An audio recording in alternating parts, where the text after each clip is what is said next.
The purchasing process generally begins when you create a purchase order, and then the revenue process generally begins when you receive a customer order. Both of these processes require data from the inventory table. Therefore, the purpose of this video is to show how to enter a new inventory item in Dynamics GP. Well, we will do this in several steps. To set up a new inventory item in cards, we're putting in the basic information, but we also need to set the item price so the system knows what to sell it for, and then we also need to designate the item location so the system knows where the item is located.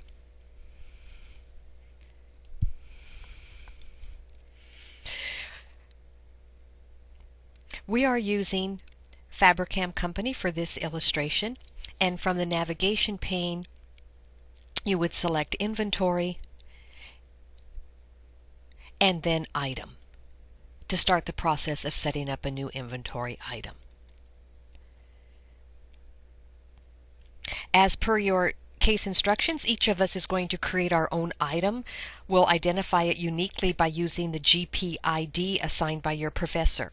Remember that this is an illustration of how to set up an inventory item. There may be some variation in the details and requirements in your case depending upon the version of your case, so be sure to refer to your case for those details and requirements. For my GP ID, I am entering MLW242, and then I'm going to also add some digits after that, in this case 0001, just to recognize that we might have, several different models of that item, of that type of item. Then I'm going to go ahead and press the Tab key, and I'll put in the description for my item, which is a color printer.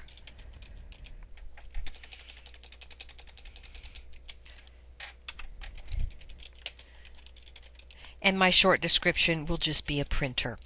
And then you do not need to have a generic description, so I will just press the Tab again. We do want to enter a class, and we use the the magnifying glass to look up to go to the item class window. We can see there's lots of classes. Well, I'm interested in classes for printers, and we can see that there are two.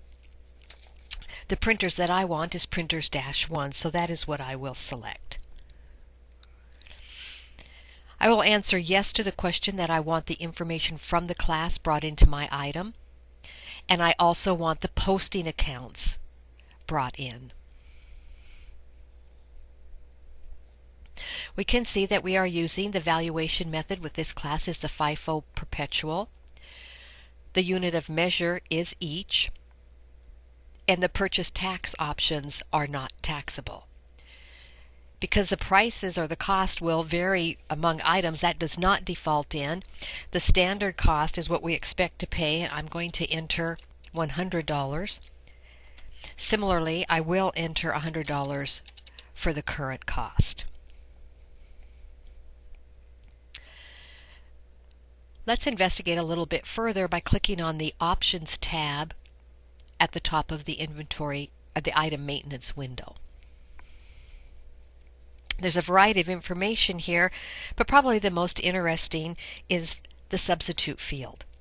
When populated, this provides the user with information to help a customer select an alternative item if the current item is out of stock. Notice that we can enter up to 2 other items from our inventory that can substitute for the current printer. Now let's look at the accounts by selecting the tab at the top of the window. When we buy an item, what's going to happen in our general ledger? Well, we can see the inventory item 1300-01 is the inventory account that will be increased when we purchase inventory. That's retail parts. We also see we have numerous other defaults, for example, for sales 4100-00, and then also the cost of goods sold. Well, these are all very fine with us, so we don't have any changes to make, so we will just click OK. We've created the item, but we have yet to tell the system how to price the item when it's sold. To do that, we can go to Price List in the Cards group, or we can use the Go To and just select price list from there. I am prompted if I want to save my information, and of course I do, so I'll select yes. So the item price list maintenance has numerous fields. We can see that the default for the pricing method is the percent markup current cost. If we look at that drop down, we can see there's several methods to choose from, but we're very fine with the percent markup of current cost. We don't need a pricing group, but we do need the unit of measure. It was illustrated on the other page, but we need to do it here also in this window, and I'm going to select each. It defaults to the price level of retail.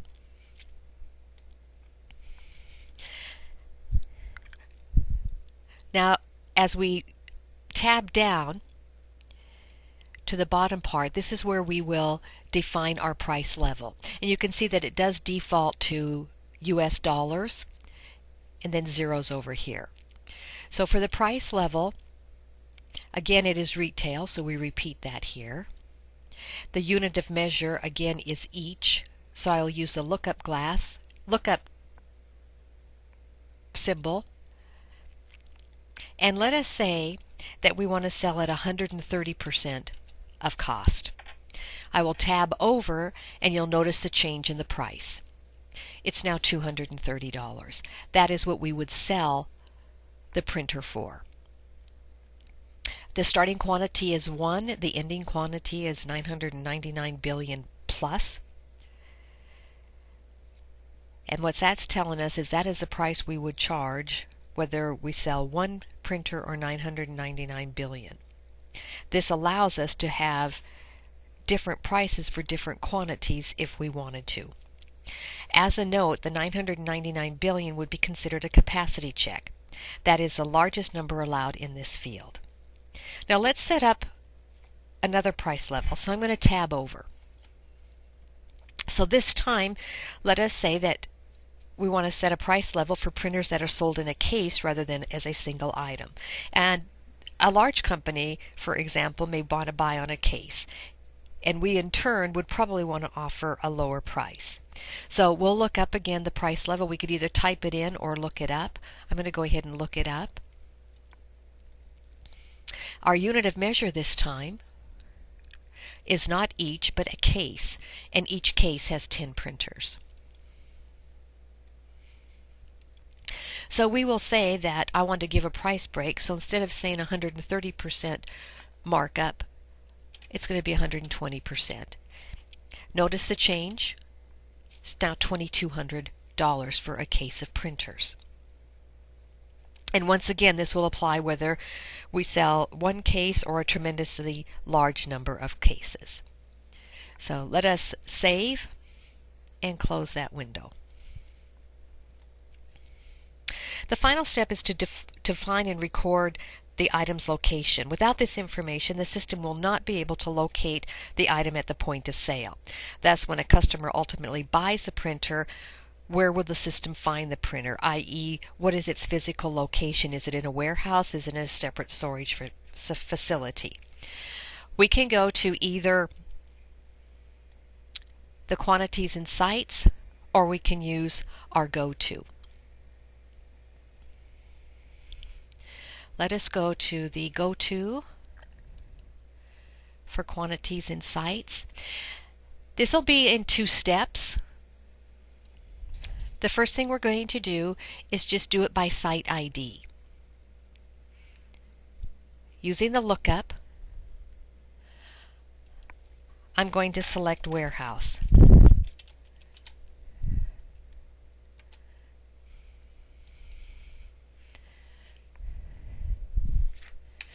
And save.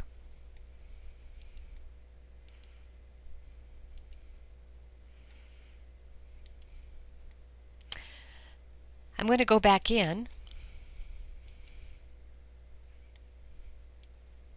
and just as an aside, you'll notice that we have no quantities on hand, and that's because we have not purchased any yet.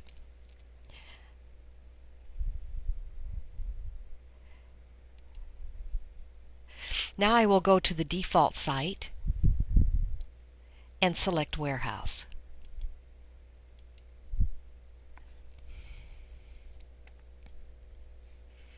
This information will be used when we ultimately sell a printer or a case of printers.